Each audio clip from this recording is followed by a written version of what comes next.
zangu we. Hamjambo, mmesoma Biblia zenu leo? Biblia ni neno la Mungu na inatufundisha jinsi ya kuishi. Marko 12:12 hadi 17. Kulipa kodi kwa Kaisari. Basi baadhi ya Mafarisayo na wafuasi wa kikundi cha Herode walitumwa ili wamtege Yesu kwa maneno yake. Imagine. Wakaendea wakamwambia, "Mwalimu, tunajua kuwa wewe ni mtu mwaminifu, unayesema ukweli mtupu, wala cheo cha mtu sio kitu kwako. Je, ni halali kulipa kodi au si halali?" Lakini Yesu alijua unafiki wao, akawaambia, "Mbona mnanijaribu?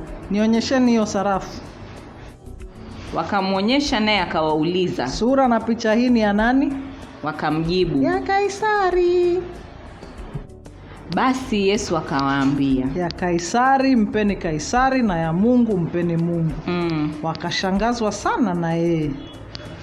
Ni hayo tu.